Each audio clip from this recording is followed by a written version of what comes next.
Assalamualaikum warahmatullahi wabarakatuh. Selamat datang Winggaters.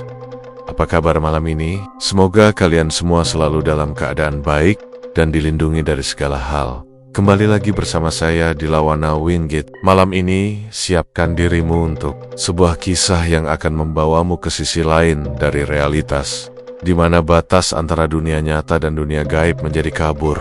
Namun, sebelum kita mulai, izinkan saya untuk mengingatkan, cerita yang akan saya sajikan ini hanyalah fiksi belaka, sebuah hiburan yang terinspirasi dari beragam kisah misteri. Jika ada kesamaan nama, tempat, atau kejadian, itu hanyalah sebuah kebetulan. Tak perlu lama-lama lagi, ini dia ceritanya. Di sebuah kampung kecil yang letaknya tidak terlalu jauh dari kota, berdirilah sebuah warung sederhana di tepi jalan. Warung itu hanya berupa gerobak tua dengan atap seng. Di sebelahnya ada kursi panjang dari kayu yang catnya sudah mulai mengelupas. Gerobak itu milik seorang pedagang bernama Pak Bejo. Meski tempatnya biasa saja, siapapun yang lewat pasti mengenalinya. Hampir setiap hari orang-orang rela antre demi semangkuk mie ayam buatannya. Setiap pagi, aroma kaldu rebusan ayam bercampur dengan wangi bawang goreng selalu menguar ke udara. Dari kejauhan saja, orang sudah bisa menebak kalau itu adalah mie ayam Pak Bejo. Kuahnya bening, tapi gurihnya nendang. Potongan daging ayamnya beser-beser, bumbunya meresap, ditambah pangsit goreng renyah yang selalu jadi favorit anak-anak. Belum lagi sambalnya yang pedasnya pas, bikin orang-orang ketagihan. Mungkin terdengar biasa, tapi anehnya, meski banyak pedagang mie ayam lain di kampung itu, hanya gerobak Pak Bejo yang tidak pernah sepi pembeli. Bahkan, di hari-hari sepi sekalipun, seperti saat hujan deras atau ketika ada hajatan besar di desa, tetap saja orang-orang lebih memilih datang ke gerobaknya. Orang-orang sering bergurau, kalau urip nang kene, nenek durung tahu mangan mie ayam Pak Bejo. Yo rasah.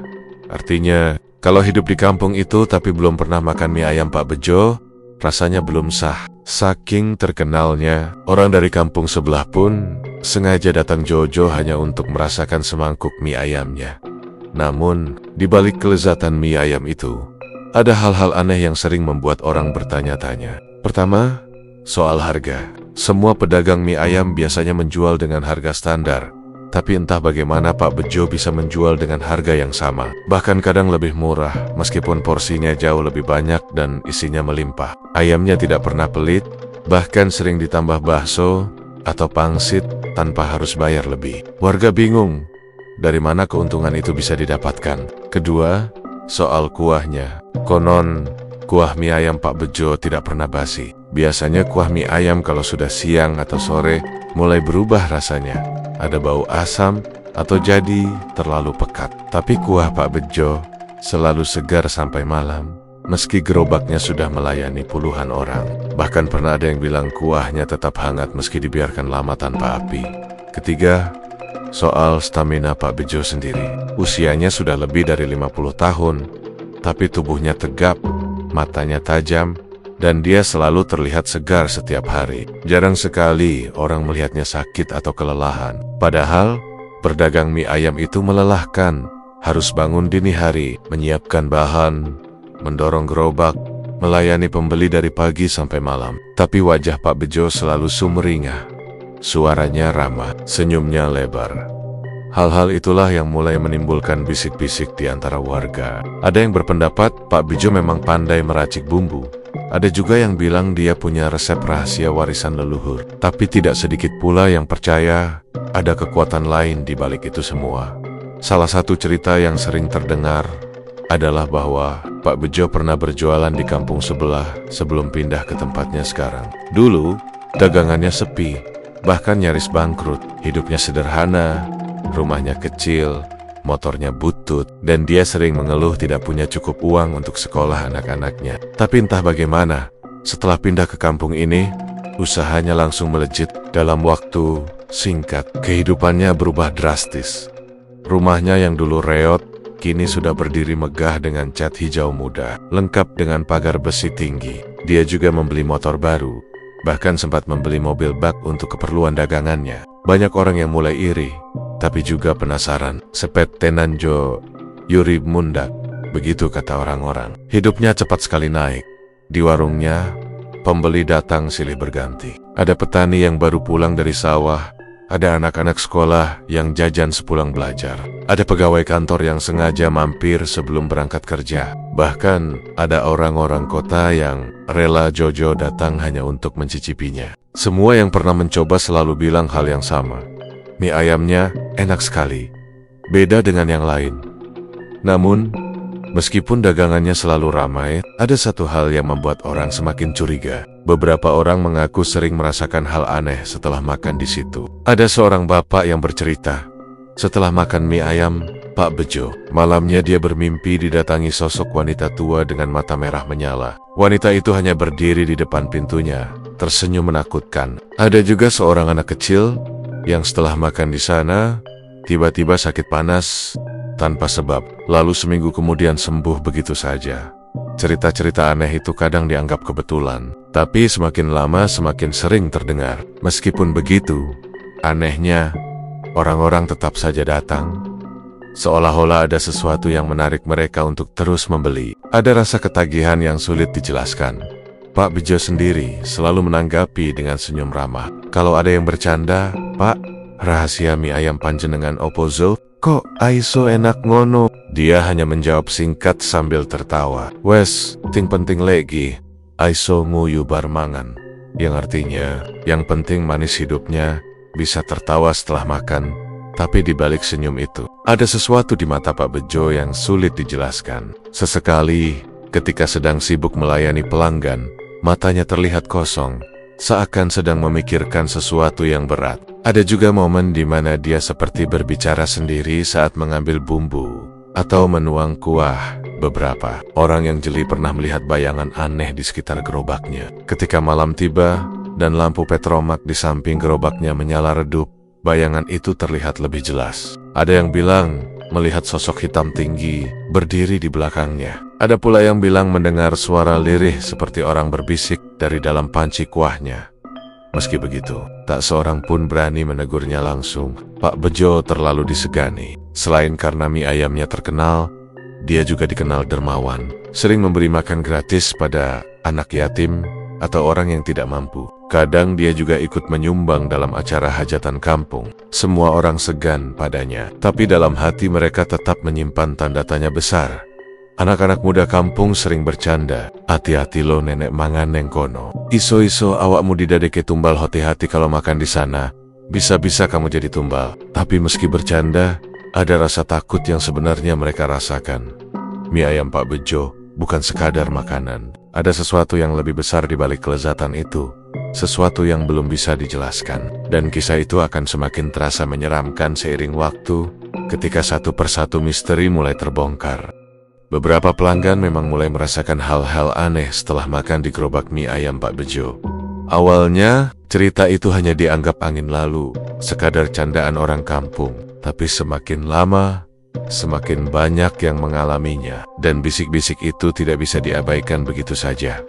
Ada seorang pemuda bernama Anto, anak perantauan yang baru pulang ke kampung setelah bekerja di kota. Malam pertama, ia sampai. Teman-temannya langsung mengajaknya nongkrong sambil makan mie ayam Pak Bejo, katanya. Kalau belum pernah makan mie ayam itu, pulangnya ke kampung serasa sia-sia. Anto awalnya ragu, tapi akhirnya ikut juga. Ia mengaku mie ayam itu memang enak. Kuahnya gurih dan bikin hangat badan. Tetapi malam itu, begitu tidur, ia mimpi aneh. Dalam mimpinya, ia duduk di bangku panjang gerobak Pak Bejo. Tapi yang melayani bukan Pak Bejo. Yang berdiri di belakang gerobak justru sosok tinggi besar berwarna hitam. Matanya merah menyala, dan tangannya panjang seperti akar pohon. Anto terbangun dengan keringat dingin. Dadanya sesak, dan sejak itu, ia tak pernah berani makan di sana lagi. Cerita Anto awalnya ditertawakan oleh teman-temannya. Mereka bilang mungkin itu cuma karena kebanyakan makan atau kecapekan setelah perjalanan jauh. Tapi rasa takut di mata Anto terlihat jelas. Seolah mimpi itu bukan mimpi biasa. Cerita lain datang dari seorang ibu rumah tangga bernama Bu Minah. Ia sering membeli mie ayam untuk anaknya sepulang sekolah. Suatu sore, ketika ia membawa pulang 2 bungkus mie ayam, Anaknya menolak makan sambil menangis ketakutan. Anak itu berkata, "Bu, wong wedok irenge iso mlebu nang mangkokku." Wanita hitam itu masuk ke dalam mangkukku. Bu Minah tentu saja terkejut. Ia melihat mie ayam itu biasa saja. Aromanya harum, dagingnya melimpah. Tapi sejak kejadian itu, anaknya tidak pernah mau lagi makan mie ayam Pak Bejo. Semakin lama, semakin banyak cerita yang beredar. Ada yang bilang sering melihat bayangan hitam berdiri di dekat gerobak. Ada pula yang mendengar suara lirih seperti orang berbisik, padahal Pak Bejo hanya berdiri sendiri. Yang paling terkenal adalah cerita dari seorang warga bernama Sardi. Malam itu, Sardi mampir membeli mie ayam setelah pulang dari ronda malam. Saat ia membayar, matanya tiba-tiba menangkap sesuatu dari bawah gerobak. Dengan jelas ia melihat ada tangan lain yang keluar dari kolong. Warnanya pucat kebiruan, kukunya panjang, dan jari-jarinya gemetar, seperti sedang meminta tolong. Sardi langsung tertegun. Tubuh Nia Koko. Ia tidak bisa bersuara, hanya menatap tangan itu yang bergerak jarak perlahan. Tapi begitu ia mengedip, tangan itu hilang, seolah tak pernah ada. Pak Bejo masih tersenyum seperti biasa sambil menerima uangnya. "Matur nuwun ngih, Pak," katanya ramah. Sardi hanya mengangguk kaku, lalu cepat-cepat pergi. Sejak malam itu, ia bersumpah tidak akan pernah lagi makan mie ayam di sana. Cerita Sardi menyebar dengan cepat. Orang-orang di pos ronda, di warung kopi, bahkan di sawah saat istirahat siang, semua membicarakan kejadian itu. Ada yang percaya, ada juga yang menertawakan.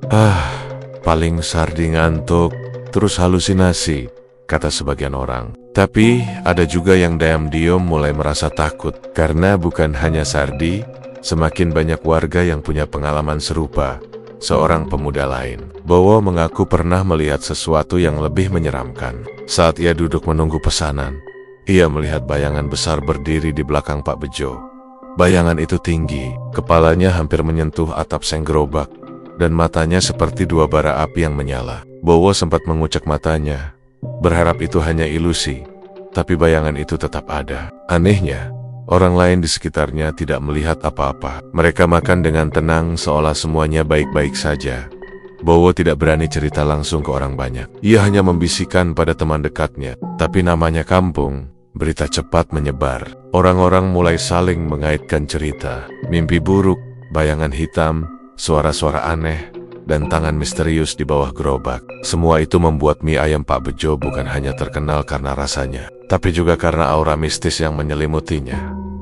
Meski begitu, yang membuat orang semakin bingung adalah kenyataan bahwa dagangannya tetap laris. Bahkan, semakin banyak cerita aneh yang beredar, semakin banyak pula orang yang penasaran untuk mencoba. Seolah ada daya tarik yang tidak bisa ditolak. Orang-orang yang awalnya takut, pada akhirnya tetap kembali. Karena rasa mie ayam itu terlalu sulit dilupakan. Mereka mungkin ketakutan saat malam, tapi ketika pagi tiba, mereka kembali antre di depan gerobak Pak Bejo. Ada satu kejadian yang semakin memperkuat kecurigaan warga. Suatu malam, seorang pemuda bernama Joko membeli mie ayam untuk dimakan di rumah. Ketika membuka bungkusnya, ia terkejut melihat ada sesuatu yang bergerak di dalam kuah. Awalnya ia mengira itu hanyalah minyak atau cabai yang mengapung. Tapi saat diperhatikan lebih dekat, ia melihat bentuknya menyerupai wajah kecil dengan mata melotot. Wajah itu muncul sebentar, lalu lenyap begitu saja. Joko langsung membuang makanannya, wajahnya pucat, tubuhnya gemetar.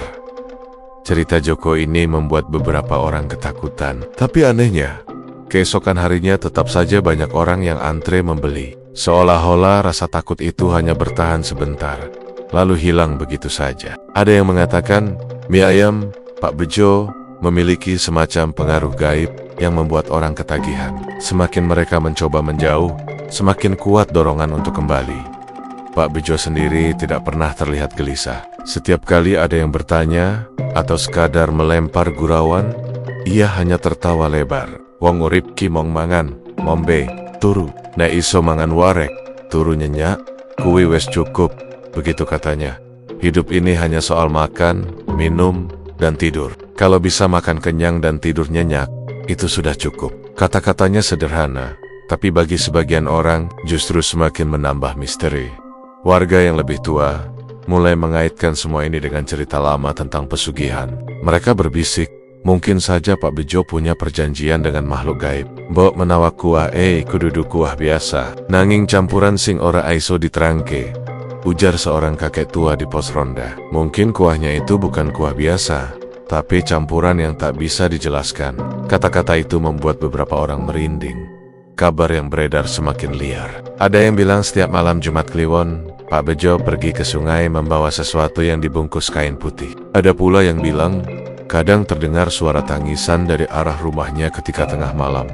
Meski belum ada yang benar-benar berani membuktikan, semua cerita itu membuat nama mie ayam Pak Bejo semakin terkenal. Bukan hanya karena enaknya, tapi juga karena misterinya. Bahkan anak-anak kecil di kampung sering saling menakut-nakuti. Aja mangan ning kana, mengko awakmu dicolong demit, kata mereka sambil tertawa-tawa. Jangan makan di sana, nanti tubuhmu dicuri hantu. Meski hanya bercanda, tetap saja ada rasa takut yang terselip di hati mereka. Namun, satu hal yang paling mengganggu adalah kenyataan bahwa semakin banyak orang yang mengalami mimpi buruk serupa. Mereka bermimpi berada di gerobak mie ayam, tapi suasananya gelap, sepi, dan di sekelilingnya hanya terdengar suara bisikan. Dalam mimpi itu, Pak Bejo tidak pernah ada. Yang ada hanyalah sosok-sosok hitam dengan mata merah yang menatap tajam. Beberapa orang bahkan mengaku dalam mimpi itu mereka dipaksa makan semangkuk mie ayam, dan setelah terbangun, tubuh mereka lemas seperti kehilangan tenaga. Cerita-cerita aneh ini tidak lagi bisa dianggap kebetulan. Orang-orang mulai benar-benar bertanya-tanya, apa sebenarnya rahasia di balik mie ayam Pak Bejo? Apakah benar hanya resep rahasia? Atau ada sesuatu yang jauh lebih menakutkan? Dan meski rasa takut semakin besar, tetap saja, saat sore tiba, antrean di depan gerobak Pak Bejo tidak pernah berkurang. Seolah ada sesuatu yang selalu menarik orang kembali. Meski mereka tahu ada misteri gelap yang mengintai di balik semangkuk mie ayam itu. Pak Bejo memang dikenal ramah. Senyumnya tidak pernah lepas dari wajahnya setiap kali melayani pembeli. Kalau ada anak kecil datang, ia sering memberi tambahan pangsit goreng atau bakso tanpa diminta. Kalau ada orang tua yang terlihat kesusahan, kadang ia memberi diskon atau bahkan tidak menarik bayaran sama sekali. Dari luar, Pak Bejo tampak seperti sosok pedagang yang baik hati dan murah rezeki. Namun, bagi orang-orang yang memperhatikan lebih dekat, kehidupannya justru dipenuhi banyak tanda tanya. Bagaimana tidak, hanya berjualan mie ayam dengan gerobak sederhana, tapi dalam beberapa tahun saja, kehidupannya berubah drastis. Rumahnya yang dulu kecil dan berdinding anyaman bambu, kini sudah berubah menjadi rumah tembok 2 lantai. Dicat hijau muda dengan pagar besi tinggi yang berkilau setiap terkena cahaya matahari. Tidak hanya itu, halaman rumahnya luas, bahkan ada mobil bak terparkir di sana. Sesuatu yang sangat jarang dimiliki warga kampung kecil itu. Selain rumah, kekayaannya terlihat dari sawah luas yang tiba-tiba ia miliki. Beberapa petani mengaku sekarang menyewa sawah dari Pak Bejo. Padahal dulu ia sama sekali tidak punya lahan. Aneh tenan, wong biyen mong tukang dagang gerobakan. Saiki kok aiso duwe sawah akeh? Kata salah seorang petani tua. Heran, bagaimana mungkin hanya dengan berjualan mie ayam bisa mendapatkan tanah sebegitu luasnya? Tak berhenti di situ. Kabar juga beredar bahwa Pak Bejo punya rumah kontrakan di kota. Beberapa pemuda kampung yang kuliah di kota pernah mendengar nama Pak Bejo sebagai pemilik kos-kosan sederhana di pinggir jalan. Mereka heran, apakah benar Pak Bejo yang sama dengan penjual mie ayam di kampung? Kalau benar, berarti hidupnya benar-benar sudah jauh di atas rata-rata orang kampung. Semua keanehan itu membuat warga curiga. Dari mana sebenarnya sumber kekayaannya? Apakah benar hanya dari mie ayam yang setiap hari ia jual? Kalaupun dagangannya laris, tetap saja rasanya mustahil bisa berkembang sedemikian cepat. Orang-orang kampung mulai berbisik-bisik. Ada yang mengatakan Pak Bejo mendapat warisan, ada yang bilang ia pernah bekerja di luar negeri dan membawa pulang banyak uang. Tapi bisikan yang paling sering terdengar adalah tentang pesugihan. Cerita itu semakin diperkuat oleh kebiasaan aneh Pak Bejo. Setiap malam Jumat Kliwon, orang-orang sudah lama memperhatikan. Hampir setiap malam keramat itu ia pergi sendirian ke arah hutan dekat sungai. Tidak ada yang tahu apa yang ia lakukan di sana. Kadang ia berangkat dengan membawa buntelan kain putih, kadang hanya membawa baskom besar. Ia selalu pergi diam-diam, tapi tetap saja ada mata yang mengawasinya. karena di kampung kecil tidak ada yang benar-benar bisa menyembunyikan rahasia. Beberapa orang pernah mencoba mengikuti, tapi tidak ada yang berani terlalu dekat. Mereka hanya melihat dari kejauhan.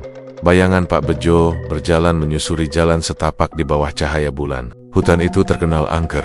Banyak cerita tentang penunggu yang tidak kasat mata. Sehingga ketika melihat Pak Bejo begitu berani masuk sendirian, orang-orang semakin yakin ada sesuatu yang tidak wajar. Suatu malam, seorang pemuda bernama Rudi memberanikan diri mengintai lebih jauh. Ia penasaran karena sudah lama mendengar cerita tentang Pak Bejo dan rasa ingin tahunya mengalahkan rasa takut. Dari kejauhan, ia melihat Pak Bejo membawa sesuatu di tangannya. Sesampainya di tepi sungai, Pak Bejo duduk bersila di bawah pohon besar yang akarnya menjuntai ke air. Rudi mengintip dari balik semak, jantungnya berdegup kencang. Pak Bejo menyalakan dupa, lalu membuka buntelan kain putih yang ia bawa. Dari sana terlihat seekor ayam hitam yang masih hidup. Ia menyembelih ayam itu dengan cepat, darahnya ditampung dalam sebuah baskom. Rudi hampir menjerit, tapi ia menutup mulutnya dengan tangan. Matanya tak berkedip, menyaksikan Pak Bejo lalu memercikkan darah ayam itu ke sungai sambil mengucapkan kata-kata yang tidak jelas. Dari keyohan terdengar samar, "Kulo nyuwun berkah nyuwun slamet." Kulo wis nepaki janji Rudi merinding. Itu jelas bukan doa biasa, melainkan mantra yang menyeramkan. Tiba-tiba air sungai beriak, meski malam itu tidak ada angin. Riak itu semakin besar, seperti ada sesuatu yang muncul dari dalam. Rudi gemetar, matanya terbelalak melihat sesosok bayangan besar seperti tubuh manusia, tapi hitam pekat, perlahan keluar dari air. Sosok itu tinggi, matanya menyala merah, dan suaranya bergema seperti bisikan ribuan orang. Rudi tidak bisa mendengar jelas, tapi ia tahu sosok itu sedang berbicara kepada Pak Bejo. Rasa takutnya memuncak. Rudi berlari sekuat tenaga tanpa menoleh lagi. Ia tidak peduli ranting-ranting yang menampar wajahnya atau duri yang melukai kakinya. Sampai di rumah, tubuhnya gemetar hebat, napasnya terengah-engah. Sejak malam itu, ia tidak pernah lagi berani mendekati hutan, apalagi mengikuti Pak Bejo. Ia hanya bisa bercerita kepada beberapa orang terdekat. Meski sebagian menganggapnya berlebihan, namun cerita Rudi tidak berdiri sendiri. Ada juga seorang nenek tua yang rumahnya dekat jalan menuju hutan. Ia sering melihat Pak Bejo lewat pada malam tertentu. Kadang ia mendengar suara orang menangis lirih dari arah sungai. Padahal tidak ada siapapun di sana selain Pak Bejo. Suara kui kaya wong wedok nangis. "Resulah, nanging nenek tak delok ora ono sopo-sopo," katanya. Suaranya bergetar setiap kali menceritakan. Cerita-cerita itu membuat warga semakin yakin bahwa kekayaan Pak Bejo bukan dari dagangannya semata. Banyak yang percaya ia sudah melakukan perjanjian dengan makhluk gaib penghuni sungai. Bahkan ada yang bilang setiap tumbal yang diberikan akan diganti dengan rezeki berlimpah. Dan itu menjelaskan mengapa mie ayamnya selalu laris, mengapa rumahnya bisa semegah itu, dan mengapa ia bisa membeli sawah dalam waktu singkat. Meski begitu, tidak ada yang berani menegurnya langsung. Warga kampung hidup dalam dilema. Di satu sisi, mereka merasa takut dan curiga, tapi di sisi lain, mereka tetap menikmati mie ayamnya. Seolah-olah ada kekuatan yang membuat mereka tidak bisa lepas dari pesona itu. Bahkan yang paling sering menceritakan gosip seram sekalipun, pada akhirnya tetap terlihat duduk di bangku panjang gerobak Pak Bejo, menyantap semangkuk mie ayam hangat dengan lahap. Semakin hari, kehidupan Pak Bejo terlihat semakin makmur. Ia sering terlihat membeli perhiasan untuk istrinya, bahkan sesekali terlihat memberikan uang sumbangan untuk masjid desa. Orang-orang bingung, karena dari luar, kehidupannya tampak sangat berkah. Tapi di balik itu, bisik-bisik tetap tidak pernah berhenti. "Rejeki kok gampang tenan, tekan mesti ono sing deloke." Begitu kata seorang bapak di warung kopi. Rezekinya kok mudah sekali datang. Pasti ada yang mendampingi. Kehidupan misterius Pak Bejo semakin membuat kampung itu diliputi rasa penasaran bercampur takut. Mereka tahu ada sesuatu yang tidak beres, tapi tak seorang pun yang benar-benar berani membuka tabir gelap itu. Semua hanya bisa menunggu. Apakah suatu hari rahasia besar itu akan terbongkar dengan sendirinya? Atau justru mereka semua akan terseret ke dalamnya tanpa sadar? Malam itu udara dingin menusuk tulang, embun turun lebih cepat dari biasanya, dan suara jangkrik terdengar semakin keras. seakan menutupi rahasia yang hendak terbongkar. Anto, seorang pemuda kampung yang terkenal nekat, berjalan pelan menyusuri jalan setapak menuju hutan dekat sungai. Sejak beberapa minggu terakhir, ia sering mendengar cerita tentang keanehan Pak Bejo. Semua orang hanya berani berbisik-bisik, tapi tak ada yang sanggup-sanggup berani mencari tahu. Antaba, rasa penasarannya mengalahkan rasa takutnya. Malam itu, tepat malam Jumat Kliwon, ia memutuskan mengikuti langkah Pak Bejo dari kejauhan. Langkahnya ringan, meski jantung berdebar keras. Dari jauh ia melihat sosok Pak Bejo berjalan pelan, sambil membawa baskom besar yang ditutupi kain putih. Anto berusaha menjaga jarak agar tidak ketahuan. Cahaya bulan menerangi jalan, membuat bayangan Pak Bejo memanjang di tanah. Sesekali Pak Bejo menoleh, membuat Anto buru-buru tiarap di semak belukar. Akhirnya, Pak Bejo berhenti di bawah pohon besar yang akarnya menjuntai ke sungai. Anto menahan napas, berjongkok di balik rumpun bambu. Ia melihat dengan jelas bagaimana Pak Bejo menaruh baskom itu di tanah, lalu duduk bersila. Dari dalam tas plastik, ia mengeluarkan beberapa batang dupa, menyalakannya, dan aroma wangi bercampur anyir darah perlahan memenuhi udara malam. Dengan hati-hati, Pak Bejo membuka kain putih yang menutupi baskom. Anto menahan diri agar tidak bersuara ketika melihat isinya. Darah segar, merah kental, memenuhi baskom itu. Matanya terbelalak. Darah itu bukan sekadar darah ayam seperti yang dulu diceritakan Rudy. Kali ini jumlahnya terlalu banyak, entah dari mana asalnya. Tapi jelas bukan hanya dari seekor ayam. Pak Bejo menggumamkan sesuatu. Suara itu lirih, tapi cukup jelas bagi Anto yang bersembunyi tidak jauh. Kata-katanya aneh, bercampur antara bahasa Jawa kuno dan mantra asing. Kulo nyuwun pangestu nyuwun rijeki, kulo sampun nepaki janji. Tumbas kula sampun kawujud, mugi panjenengan nampi. Suaranya bergetar, tapi terdengar mantap seakan sudah biasa diucapkan. Lalu, sesuatu yang membuat bulu kuduk Anto berdiri terjadi. Pak Bejo mengambil panci besar yang biasa ia gunakan untuk kuah mie ayamnya. Dengan gerakan tenang, ia menuang darah segar itu ke dalam panci. Suara cipratan darah yang jatuh membuat perut Anto mual. Bayangan panci penuh darah yang nantinya akan dipakai untuk memasak kuah mie ayam bener-bener menghantui. Pikirannya, Anto hampir ingin lari, tapi kakinya seakan terpaku. Ia melihat Pak Bejo mengaduk perlahan darah itu sambil terus melafalkan mantra. Sesekali ia menoleh ke arah sungai, seperti sedang berbicara dengan sesuatu yang tidak terlihat. Udara di sekitarnya semakin dingin, suara binatang malam menghilang, seolah hutan ikut diam menyaksikan ritual itu. Tiba-tiba angin bertiup kencang, daun-daun berguguran, dan Anto jelas mendengar suara lirih, seperti desisan dari dalam air sungai. Suara itu menjawab mantra Pak Bejo. Meski samar, Anto bisa merasakan ada yang hadir malam itu. Sesuatu yang bukan manusia. Matanya berkokek-kokah, dadanya sesak, tapi ia tidak berani bersuara. Setelah beberapa lama, Pak Bejo menutup panci itu rapat-rapat. Ia berdiri, membawa panci dengan hati-hati seperti membawa sesuatu yang sangat berharga. Sebelum pergi, ia menunduk ke sungai, mengucapkan kalimat yang membuat Anto hampir pingsan. Wis rampung. Gusti mugi berkahipun boten enten pedot. Anto berusaha menelan ludah, tapi tenggorokannya kering. Ia tahu, malam itu ia sudah melihat sesuatu yang seharusnya tidak pernah ia lihat. Dengan langkah pelan, ia mundur menjauh, lalu berlari secepat mungkin, saat yakin jaraknya cukup aman. Sepanjang jalan pulang, pikirannya dipenuhi bayangan panci berisi darah itu. Ia baru bener-bener sampai di rumah menjelang subuh. Ibunya yang mendengar suara pintu kaget melihat wajah anaknya pucat pasi. Anto pai tu, kowe kok kayak wong ketemu demit? Tanya ibunya panik.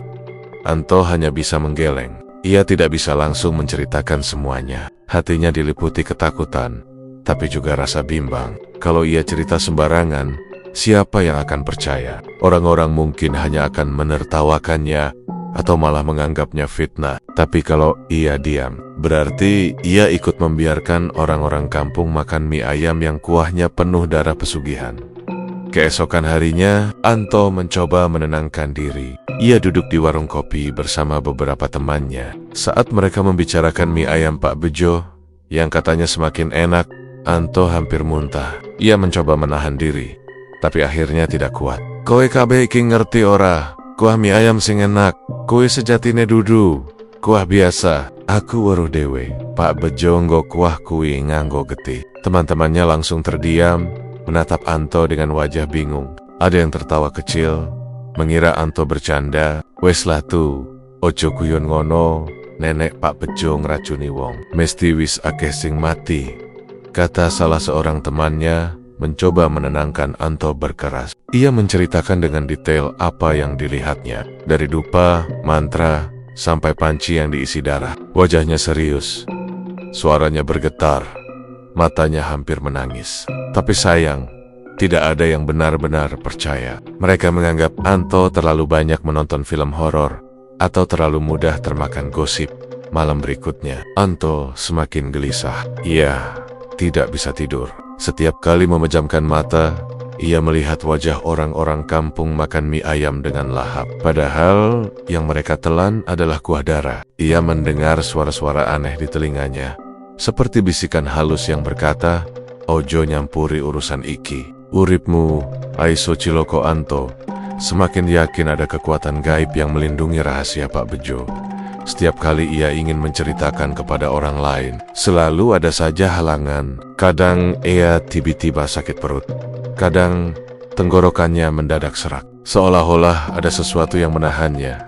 Di sisi lain, dagangan Pak Bejo semakin laris. Gerobaknya selalu ramai pembeli, bahkan sampai larut malam. Banyak yang bilang kuah mie ayamnya semakin gurih dan bikin ketagihan. Anto hanya bisa melihat dari kejauhan. Dadanya sesak. Ia merasa seperti satu-satunya orang yang tahu kebenaran, tapi tak bisa berbuat apa-apa.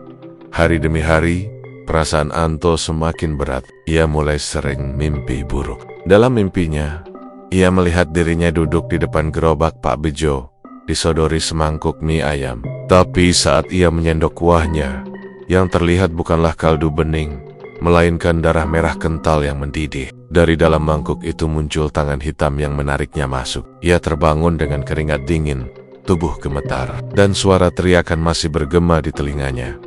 Ibunya semakin khawatir melihat kondisi Anto tuh. Ojo diterus-terusno mikir sing aneh-aneh. Mungkin wae kui mong mimpi, mong ngelindur. Tapi Anto tahu apa yang ia lihat malam itu bukan mimpi. Ia tahu betul Pak Bejo menyembunyikan rahasia gelap di balik kuah mie ayamnya. Sejak saat itu, Anto bertekad mencari cara untuk membuka kebenaran. Meski ia tahu taruhannya bisa jadi nyawanya sendiri, ia merasa tidak sanggup lagi melihat orang-orang yang ia sayangi menjadi bagian dari pesugihan itu tanpa mereka sadari. Malam-malam berikutnya, ia mulai mengatur rencana. Ia tidak akan hanya menjadi saksi bisu. Ia akan mengungkap rahasia itu, meski harus berhadapan langsung dengan kegelapan yang selama ini melindungi Pak Bejo. Sejak malam itu, kehidupan di kampung mulai berubah. Warga pelan-pelan menyadari ada sesuatu yang tidak wajar sedang terjadi. Awalnya hanya bisikan, cerita-cerita samar tentang orang hilang. Tapi lama-lama kejadian itu menjadi nyata dan semakin sering. Ada seorang bapak yang sedang pulang dari sawah menjelang maghrib, tak pernah sampai ke rumah. Sepeda ontelnya ditemukan tergeletak di tepi jalan, tapi orangnya tidak ada. Lalu ada seorang ibu yang pergi ke warung sebelah kampung, meninggalkan anak kecil di rumah, sampai malam tak kunjung kembali. Anak itu menangis semalaman sampai warga datang, tapi ibunya benar-benar lenyap tanpa jejak. Yang paling mengerikan, beberapa ada yang ditemukan tapi dalam keadaan mengenaskan. Tubuh mereka menghitam, seperti terbakar dari dalam, padahal kulit luarnya masih utuh. Seakan-akan ada sesuatu yang menyedot seluruh energi hidup mereka, meninggalkan jasad kosong yang tidak lagi berjiwa. Warga ketakutan. Malam-malam di kampung jadi sepi. Anak-anak dilarang keluar rumah setelah matahari tenggelam. Bahkan suara kentongan ronda semakin sering terdengar. Tanda bahwa semua orang merasa waspada. Tapi ada satu hal yang membuat ketakutan itu semakin membingungkan. Di saat yang sama, dagangan mie ayam Pak Bejo justru makin ramai. Setiap kali ada orang hilang, justru gerobaknya semakin panjang antreannya. Orang-orang masih saja rela berdesakan, menunggu semangkuk mie ayam hangat yang katanya semakin enak. Rasanya makin gurih, kuahnya makin kental, dan entah kenapa orang yang sudah makan sekali selalu ingin makan lagi. Seperti kecanduan. Anto yang sejak awal sudah curiga, makin yakin kalau semua kejadian ini saling berkaitan. Ia masih teringat jelas apa yang dilihatnya malam itu. darah segar dituangkan ke panci, mantra-mantra yang dilafalkan, dan suara aneh dari sungai. Semua itu sekarang bersambung dengan peristiwa hilangnya warga. Ia yakin itu bukan kebetulan, tapi Anto tidak bisa langsung menuduh. Ia tahu betul, jika salah bicara, bisa-bisa dia sendiri jadi tumbal berikutnya. Malam Jumat berikutnya, Anto memberanikan diri untuk mengintai lagi. Kali ini, ia tidak sendirian. Ia mengajak temannya, Sardi. Meskipun awalnya Sardi menolak karena takut. Tuh, nenek kowe pengen mati, ojo ngajak aku. Aku isi pengen urip, aku ora wani nyampuri urusan iki, katanya dengan wajah pucat. Tapi Anto berhasil membujuk, meyakinkan bahwa mereka hanya akan mengintai dari jauh tanpa mendekat. Dengan berat hati, akhirnya Sardi setuju. Mereka berdua bersembunyi di balik rumpun bambu yang sama. Dari kayohan, mereka melihat Pak Bejo datang lagi, membawa baskom besar. Kali ini isi baskom tidak lagi tertutup kain, sehingga Anto bisa melihat samar ada potongan daging berlumuran darah di dalamnya. Bau anyirnya menyengat sampai ke tempat mereka bersembunyi. Pak Bejo mulai menyalakan dupa, lalu duduk bersila. Suaranya pelan, tapi jelas. Mantra-mantra itu mengalun lagi. Kali ini, Anto dan Sardi mendengar sesuatu yang membuat mereka hampir berteriak. Ada suara jeritan lirih, seperti suara perempuan yang minta tolong, terdengar dari dalam baskom itu. Mereka berdua saling pandang, wajah mereka pucat pasi. Gusti Allah, iki opo tutu, bisik Sardi dengan suara gemetar. Anto hanya bisa meletakkan telunjuk di bibirnya, memberi isyarat agar temannya diam. Tak lama kemudian, dari arah sungai, terdengar suara air bergemuruh. Bayangan hitam perlahan muncul di permukaan air, semakin lama semakin jelas. Bentuknya samar, tinggi besar, matanya merah menyala seperti bara api. Pak Bejo menunduk hormat, lalu mengangkat baskom itu tinggi-tinggi, seakan mempersembahkan isinya kepada makhluk itu. Nyuwun pangestu, Gusti, nyowo, iki sampun kulo persembahaken, mugi rejeki boten pedot, ucapnya lirih. Bayangan itu menggeram, lalu lenyap perlahan ke dalam air, meninggalkan riak yang menakutkan. Sardi hampir pingsan, tubuhnya gemetar, giginya gemeletup. Anto sendiri menahan napas sekuat tenaga. Mereka baru benar-benar bisa bernapas lega setelah Pak Bejo selesai menutup baskomnya, lalu pergi dengan wajah tenang seolah tidak terjadi apa-apa. Malam itu, Anto dan Sardi pulang dengan hati hancur. Mereka tahu, setiap orang yang hilang, nyawanya dijadikan tumbal dalam ritual itu. Dan yang lebih mengerikan, daging dan darahnya dipakai untuk membuat kuah mie ayam. Itulah kenapa setiap kali ada korban, rasa mie ayam itu makin enak. Keesokan harinya, kabar duka kembali terdengar. Seorang pemuda kampung bernama Joko ditemukan tewas di tepi sawah. Tubuhnya hitam legam, matanya melotot, lidahnya menjulur panjang. Semua orang gempar. Tapi anehnya, malam itu gerobak mie ayam Pak Bejo justru penuh sesak. Bahkan orang-orang dari kampung sebelah ikut datang. Penasaran ingin mencicipi, Anto benar-benar muak. Ia mencoba memperingatkan warga, tapi sekali lagi tak ada yang percaya. Mereka malah menertawakan Anto, menganggapnya stres. Opo kowe orang ngerti tu, mie ayam kui pancen enak. Ojo ngegawe gosip sing aneh, kata salah seorang bapak dengan nada kesal. Sardi yang ikut mengalami kejadian itu pun memilih diam. Ia terlalu takut. Ia bahkan tidak mau lagi menyinggung soal ritual itu. Setiap kali Anto mencoba membicarakan, Sardi hanya menggeleng. Wajahnya pucat, seolah trauma berat. Anto akhirnya merasa sendirian. Malam-malam berikutnya ia selalu gelisah, mendengar bisikan-bisikan gaib yang sama. Kadang ia merasa ada yang berdiri di sudut kamarnya, mengawasinya. Kadang ia mencium bau anyir darah meski tidak ada opo-opa.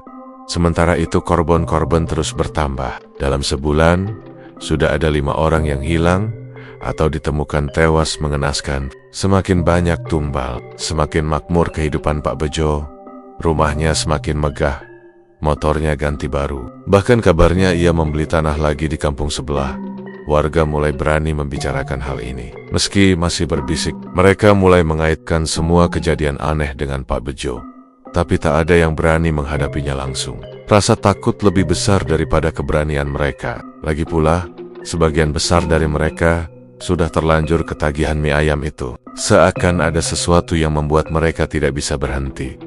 Anto merasa waktunya semakin sedikit. Ia tahu kalau dibiarkan akan semakin banyak nyawa melayang. Ia mulai memikirkan cara untuk membongkar semua ini. Tapi hatinya bimbang karena ia tahu taruhannya adalah nyawanya sendiri. Apalagi setelah mendengar kabar bahwa orang-orang yang mencoba menyaingi dagangan Pak Bejo, entah jualan bakso atau mie ayam lain, semuanya gagal dan bangkrut. Bahkan ada yang tiba-tiba sakit keras hingga meninggal. Malam itu, Anto duduk di beranda rumahnya, termenung. Ibunya menghampiri, menatap wajah anaknya yang pucat. Ojo ngoyo mikir sing abot-abot. Nek pancen kui urusan gaib, kowe ora bakal iso menang dewe. Sing penting kowe tetep pendedonga. Anto mengangguk. Meski dalam hatinya ia tahu, doa saja tidak cukup. Ia harus melakukan sesuatu. Di kejauhan, suara gerobak mie ayam Pak Bejo terdengar. Suara roda berderit di jalan berbatu, suara sendok beradu dengan mangkuk, dan tawa para pembeli yang menikmatinya. Suara itu menusuk telinga Anto, mengingatkannya bahwa setiap mangkuk mie ayam yang dimakan orang-orang kampung, ada darah tumbal yang ikut tertelan. Anto mengepalkan tangan. Ia tahu, perlawanan ini tidak bisa ditunda lagi. Entah bagaimana caranya, ia harus menghentikan Pak Bejo sebelum korban berikutnya jatuh. Malam itu udara di kampung terasa lebih berat dari biasanya. Angin berhembus pelan membawa bau anyir dari arah sungai. Meski jaraknya cukup jauh dari rumah-rumah warga, langit tampak gelap pekat. Bulan yang biasanya terang seakan tertutup kabut tipis yang turun perlahan. Beberapa orang kampung yang selama ini hanya berani bergosip, akhirnya memberanikan diri untuk mencari kebenaran. Mereka sudah muak dengan hilangnya orang-orang, dan semakin yakinnya mereka bahwa semua itu berkaitan dengan Pak Bejo. Awalnya hanya 3 orang, lalu bertambah jadi 5, sampai akhirnya ada 7 orang laki-laki yang nekat. Mereka membawa senter kecil, kayu panjang, dan beberapa juga menyelipkan keris kecil di pinggangnya. Anto yang sejak awal sudah tahu rahasia itu ikut bersama mereka, meski wajahnya pucat karena takut. Ia tahu resikonya besar, tapi ia merasa jika kali ini mereka bisa membuktikan sendiri, maka seluruh kampung akan sadar. Mereka berangkat diam-diam, tidak ada suara keras, hanya bisikan. Jalan setapak menuju hutan terasa lebih panjang malam itu. Suara ranting patah terdengar jelas di bawah langkah mereka, membuat suasana semakin tegang. Sesampainya di dekat sungai, mereka bersembunyi di balik pepohonan besar dan semak belukar. Dari tempat itu, mereka bisa melihat jelas apa yang terjadi di tepi sungai.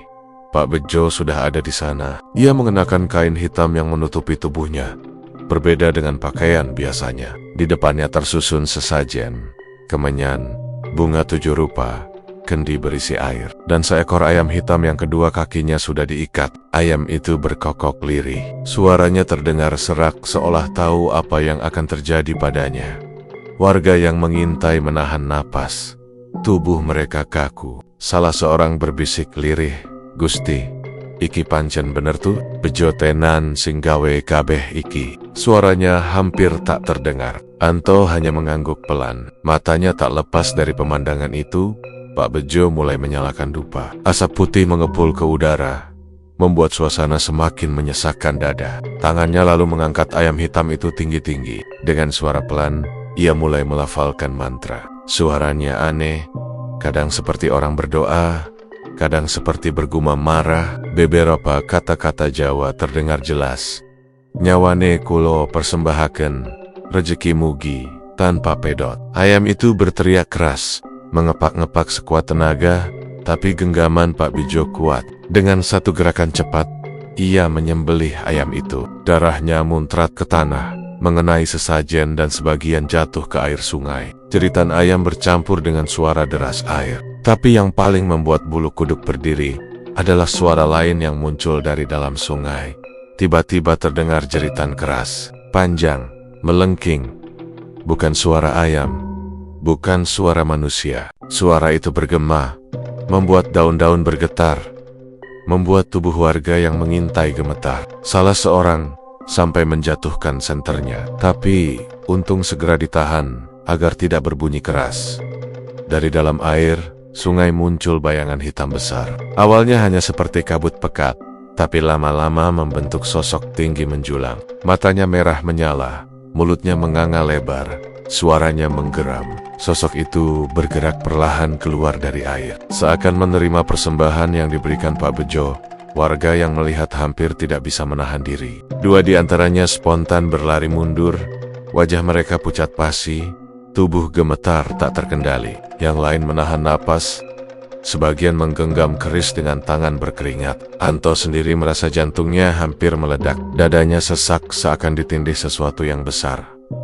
Pak Bejo tidak terlihat takut sedikit pun, ia malah menunduk, bersujud ke arah makhluk itu. Suaranya jelas terdengar, "Kulo sampun tepati janji, Gusti, nyawalan getih sampun kulo aturaken. Mugi berkahi pun tanpa pedot."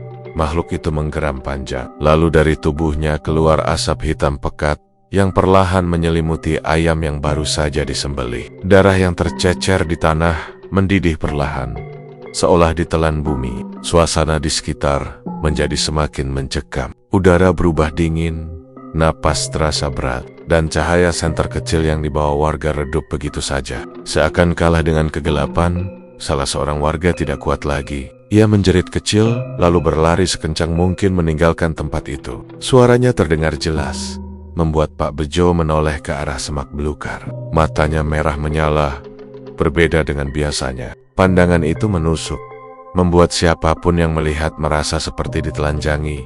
"Metu kowe aja, Deli." Suara Pak Bejo tiba-tiba keras, menggema. Warga yang bersembunyi semakin panik. Anto menahan napas sekuat tenaga, berdoa dalam hati agar tidak ketahuan. Namun satu persatu keberanian mereka runtuh. Dua orang lainnya ikut kabur, berlari terberit-berit menembus gelap malam.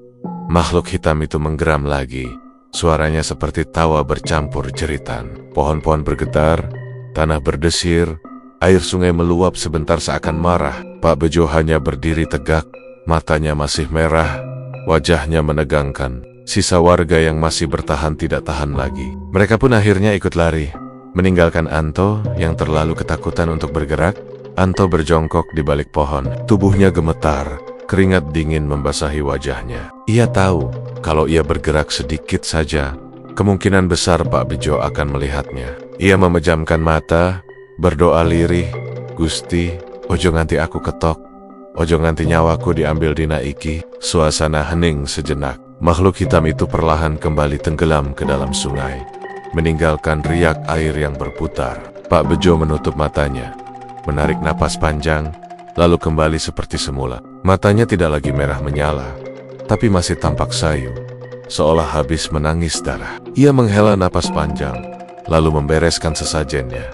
Anto menahan diri sampai benar-benar yakin Pak Bejo sudah pergi. Setelah itu, ia lari sekencang-kencangnya pulang. Hampir jatuh karena kakinya lemas. Sesampainya di rumah, ia jatuh terduduk di lantai, napas terengah-engah, wajahnya pucat pasi. Ibunya yang melihat langsung panik, tapi Anto tidak bisa berkata apa-apa selain menangis. Keesokan paginya, suasana kampung terlihat normal, seolah tidak ada apa-apa yang terjadi semalam. Gerobak mie ayam Pak Bejo kembali mangkal di tempat biasa. Orang-orang kembali berdesakan membeli dagangannya. Senyumnya ramah, tangannya cekatan menyajikan mie ayam, dan ia tetap menyapa warga dengan hangat. Namun Anto yang melihat dari kejauhan merasa ada sesuatu yang berbeda. Matanya, ya, mata Pak Bejo tidak lagi sama. Ada merah samar di sudutnya, seperti orang yang habis menangis darah. Warga lain tidak menyadari. Mereka sibuk menikmati semangkuk mie ayam hangat, yang bagi mereka adalah makanan terenak di kampung itu. Hanya Anto yang tahu apa yang sebenarnya terjadi semalam. Hanya Anto yang tahu bahwa senyum ramah itu menutupi sesuatu yang sangat gelap dan penuh darah. Dan sejak saat itu, Anto sadar kalau ia tidak segera bertindak, maka akan lebih banyak lagi nyawa yang hilang untuk dijadikan tumbal. Tapi bagaimana caranya? Lawannya bukan hanya seorang manusia, tapi sesuatu yang jauh lebih menyeramkan. Malam itu kampung masih terasa lengang, meski kehidupan sehari-hari berjalan seperti biasa. Gerobak mie ayam Pak Bejo tetap menjadi pusat perhatian warga. Tak peduli deses-deses yang beredar, orang-orang tetap datang, tetap membeli, dan tetap menikmati setiap suapan kuah hangat yang entah mengapa selalu membuat mereka ketagihan. Bagi sebagian warga, gosip hanya gosip, tidak ada bukti nyata yang bisa membuat mereka berhenti membeli. Namun, bagi Anto, malam demi malam menjadi beban yang semakin berat. Bayangan ritual Pak Bejo di tepi sungai, jeritan yang keluar dari air, dan mata merah menyala itu terus menghantui pikirannya. Tidurnya tidak pernah nyenyak lagi. Setiap kali memejamkan mata, ia selalu teringat wajah-wajah orang hilang yang kini nasibnya tidak jelas. Kadang dalam mimpinya ia bahkan melihat tubuh-tubuh yang menghitam, terbakar dari dalam, memanggil namanya dengan suara serak, "Tulung, tulung, Anto." Semakin hari, keberanian Anto semakin terkikis. Tapi di saat yang sama, rasa marah dan dendamnya semakin membara. Ia tahu, kalau ia hanya diam, maka akan lebih banyak nyawa melayang. Tapi siapa yang mau percaya padanya? Warga yang sempat ikut mengintai bersama dirinya kini bungkam. Mereka terlalu takut untuk membuka mulut. Bahkan ada yang pura-pura tidak pernah tahu apa-apa. Ketakutan itu membuat mereka memilih bungkam daripada menjadi korban berikutnya. Sampai suatu hari, sebuah kejadian mengguncang kampung. Anak kecil bernama Wawan tiba-tiba hilang saat bermain di sekitar sawah. Orang tuanya panik mencari ke seluruh penjuru, tapi tidak ada jejak. Warga berbondong-bandong membantu, namun hasilnya tetap sama, nihil. Malamnya, ketika semua orang berkumpul di balai desa untuk berdiskusi, seorang warga tiba-tiba bersuara lirih. "Apa iki ora ana hubungane karo Bejo?" Suara itu membuat semua orang terdiam. Tak ada yang berani menjawab, tapi tatapan mata mereka saling bertemu, penuh keraguan dan ketakutan. Keesokan harinya, gerobak mie ayam Pak Bejo tetap buka seperti biasa. Warga yang datang membeli bahkan semakin ramai. Aneh sekali, seolah hilangnya Wawan tidak ada hubungannya dengan apapun. Anto yang melihat dari jauh hanya bisa mengepalkan tangan. Ia sadar ada kekuatan yang membuat orang-orang seperti terhipnotis. Hari-hari berlalu, hilangnya Wawan tidak pernah terpecahkan, dan semakin lama semakin banyak cerita aneh muncul. Ada seorang ibu yang bilang, ketika ia makan mie ayam Pak Bejo, ia melihat sekilas bayangan Wawan sedang duduk di dalam gerobak. Matanya kosong, tubuhnya pucat. Saat ia mengedip, bayangan itu hilang. Ada pula yang bermimpi melihat anak-anak kampung yang hilang, duduk melingkar sambil menangis darah, lalu menunjuk ke arah rumah Pak Bejo. Cerita-cerita itu menyebar pelan, tapi tetap saja tidak ada yang berani menuduh langsung. Rasa takut jauh lebih besar daripada rasa penasaran mereka. Namun Anto tidak bisa tinggal diam. Malam-malam berikutnya, ia memberanikan diri lagi untuk mengintai rumah Pak Bejo. Ia tahu resikonya, tapi hatinya sudah bulat. Malam Jumat Kliwon, tepat saat angin berhembus dingin menusuk, Anto menyelinap diam-diam. Dari kayahan, ia melihat rumah Pak Bejo terang benderang. Lampu minyak menyala, tapi ada cahaya aneh berwarna merah yang tembus dari celah jendela. Anto mendekat pelan, menahan napas. Dari dalam terdengar suara mantra lirih, bercampur dengan suara seperti erangan. Semakin dekat semakin jelas suara itu. Aja nganti pedot, nyawa, kanggo, nyawa, getih, kanggo rejeki. Anto mengintip dari celah kecil jendela, matanya langsung melebar. Ia melihat Pak Bejo duduk bersila. Di depannya ada panci besar berisi cairan merah pekat. Tangannya mengaduk pelan dengan sendok kayu panjang. Tapi yang membuat Anto hampir muntah adalah ketika ia melihat kepala ayam tanpa tubuh terapung di permukaan cairan itu, bersama potongan kecil yang ia yakini bukan hanya dari ayam. Lalu tiba-tiba, dari dalam panci itu muncul gelembung-gelembung. Cairan merah itu mendidih tanpa api. Lalu terdengar suara anak kecil menangis. Suara itu jelas sekali, seperti suara Wawan. Anto menutup mulutnya agar tidak berteriak. Dadanya sesak, air matanya menetes tanpa sadar. Ia tahu, kini semua desas-desus itu benar. Pak Bejo tersenyum. Wajahnya tampak menyeramkan dalam cahaya merah itu. Ia berbisik, "Semangkuk mie ayam, siji nyowo ilang, iki wis janji sing ora iso dibatalake." Anto berlari pulang. Tak peduli apakah terdengar atau tidak, ia sudah tidak tahan lagi. Sesampainya di rumah, ia langsung menuliskan semua yang ia lihat di selembar kertas, lalu menyembunyikannya di bawah bantal. Ia takut kalau suatu saat dirinya juga hilang. Setidaknya ada yang tahu kebenarannya. Namun ketakutannya benar-benar terjadi. 2 hari kemudian, Anto tidak terlihat lagi di kampung. Orang tuanya kebingungan, Warga berpura-pura membantu mencari, tapi dalam hati mereka tahu kemana arah hilangnya Anto. Namun tidak ada satupun yang berani menyebut nama Pak Bejo. Setelah itu, dagangan mie ayam Pak Bejo semakin laris. Orang-orang dari luar desa mulai berdatangan mendengar kabar kelezatan mie ayamnya. Gerobaknya tidak pernah sepi. Rumahnya semakin besar, sawahnya semakin luas, dan kekayaannya tidak terbendung. Tapi di balik semua itu, kampung semakin sering kehilangan orang. Anehnya, setiap kali ada yang mencoba membuka usaha mie ayam di sekitar situ, mereka selalu gagal. Ada yang warungnya terbakar, ada yang tiba-tiba sakit keras, bahkan ada yang meninggal mendadak. Seakan-akan ada kutukan yang melindungi mie ayam Pak Bejo. Warga akhirnya hanya bisa menerima keadaan. Mereka pura-pura tidak tahu, pura-pura tidak peduli. Sampai bertahan-tahan kemudian, cerita itu masih beredar. Orang-orang dari luar yang mendengar gosip hanya menganggapnya cerita hantu belaka. Tapi warga kampung tahu, itu bukan sekadar cerita. Mereka tahu bahwa ada satu rahasia kelam yang tidak boleh diungkap. Karena setiap kali ada yang mencoba membongkar, orang itu pasti menghilang. Hingga kini, masih ada bisikan yang selalu diingat oleh orang-orang tua di kampung itu.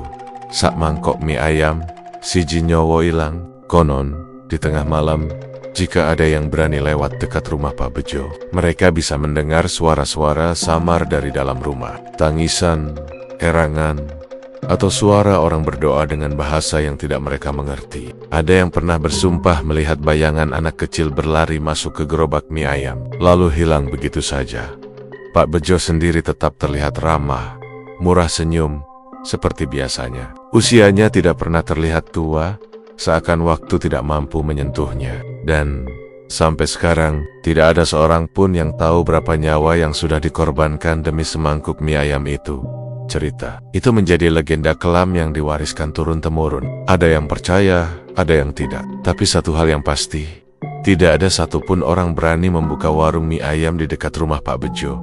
Karena mereka tahu, rahasia itu tidak pernah berubah. Semangkuk mie ayam, satu nyawa hilang. Dan begitulah Winggetters, kisah malam ini telah usai. Semoga kalian menikmati setiap ketegangan dan misteri yang telah kita selami bersama. Ingatlah, di setiap sudut yang gelap, ada cerita yang menunggu untuk diceritakan. Jaga diri kalian baik-baik, selalu waspada, dan jangan pernah lupa untuk terus berdoa. Terima kasih sudah menemani saya malam ini. Jangan lupa untuk like, subscribe, dan nyalakan lonceng notifikasi, agar tidak ketinggalan kisah-kisah menyeramkan lainnya dari Lawana Wingkit. Sampai jumpa di episode berikutnya. Tetaplah berani Winggetters. Wassalamualaikum warahmatullahi wabarakatuh.